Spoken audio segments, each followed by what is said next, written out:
So Zach and I talked about criminology and the Enlightenment. Really, the first person to ever talk about criminology was Caesar Beccaria. He was born in 1738 and published his essay Of Crimes and Punishment in 1764. This was really the first time anyone had ever actually talked about criminology at all, and it kind of opened up to the debate for it.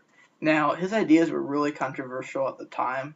Um, his first kind of big point was that the law was there to protect the people, not to protect the government. It was there to make sure that, that people's rights weren't affected at all. Now, he said that the judges should be experts in the law, but they shouldn't actually be the lawmakers. They shouldn't be writing those laws, and that those judges should be following the law to the letter, making sure that they're consistent in their in the sentences that they give, but they shouldn't be trying to reinterpret the law all the time or even change it at all. He also went on to say that punishment should prevent crime. This was kind of his big point here. He said that, first of all, punishments prevent crime because you're not going to want to do a crime if you know that you're going to be punished for it. So there's that fear factor there. It also, he said, allowed criminals to realize that they shouldn't do that crime again.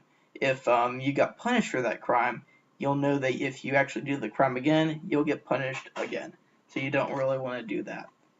He said punishment should be certain.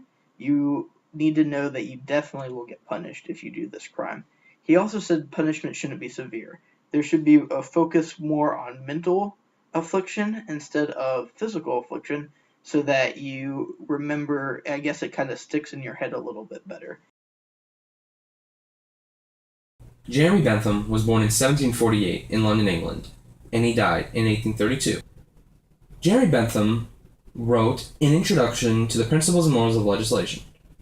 In it, he discussed the principle of utility, which is basically how pain and pleasure come together to influence our behaviors. Bentham said that the business of the government was to ensure the happiness of society, and this, in turn, dealt with how legislators should treat criminals.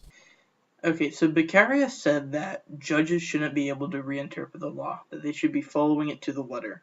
However, modern judges can change the law if they find it unconstitutional. We kind of see that as a problem. Maybe judges shouldn't have so much power there. We think that it could be a little bit harder for them to change the law. That would make it a little bit better, we feel like. We also kind of looked at rehabilitation, which, that seems to go a little bit against what Beccaria was saying. It almost sounded, from what he says, as if punishment should be the only type of rehabilitation. However, we also kind of just looking at Bentham and his ideas of pleasure and pain, how maybe rehabilitation kind of fits in with that, because they're showing them the pleasure of what a normal life can have over the pleasure that crime can give. We also kind of looked at the death sentence, and Beccaria was the first writer to call for the abolition of the death sentence, and we kind of feel like we have to agree with him. The death sentence shouldn't be used nearly as much. Maybe only in extreme cases. The problem with it is that it kind of removes the possibility of teaching the criminals to not do the crime and trying to keep that from happening. It kind of defeats that purpose entirely. On prison effectiveness, we found a study that said that lengthening prison terms did nothing to reduce recidivism. Recidivism is when an offender reoffends and gets reincarcerated after already having been released for his first sentence. This study proved that simply being in prison wasn't enough to actually reduce the criminal behavior. Jeremy Bentham invented a prison system called the panopticon. What the panopticon was a really large circular building that had cells among the inside of the circle facing inwards. And in the center of the circle was a guard tower. And this is a very cost-effective measure, for one, because there were a very minimal number of guards to a very large amount of prisoners. And the reason that this could still be effective is because each of the prisoners could be seen from the guard tower. And while they were not all watched at all points, they were still cognitively aware that they could very well be watched. And this proves that surveillance could easily be used to rehabilitate criminals, whether it be with the panopticon or high-tech surveillance systems. We found that probation was an ineffective form of punishment. Essentially what probation is serving your time in the community. You're not necessarily punished. Besides, you have to go and see a probation officer every other week or every month. And we found that this is not a very effective punishment. What we decided might be effective would be to add in another form of punishment and another source of pain.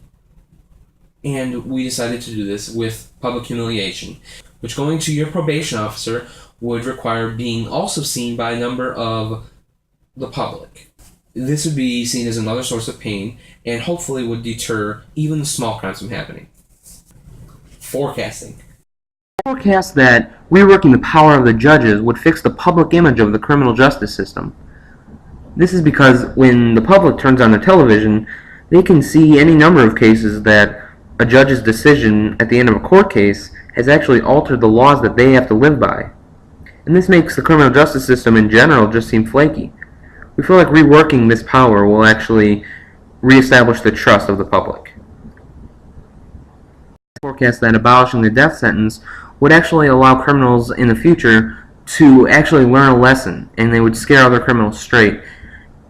We feel that the death sentence is probably too harsh to be considered effective, and if we just used other techniques, we might actually have a better system to rehabilitate criminals.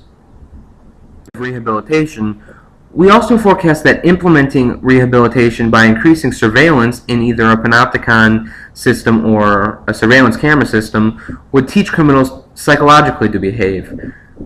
Because if they were constantly monitoring their own behavior, knowing the guards were watching them, they might learn to monitor their behavior in all aspects of life. Finally, we forecast that adding public humiliation to probation would increase its level of pain and would deter people from doing even the minimal crimes. Has the jury reached a verdict? Yes, we have, Your Honor. We find the Enlightenment idea is guilty of being a really cool idea.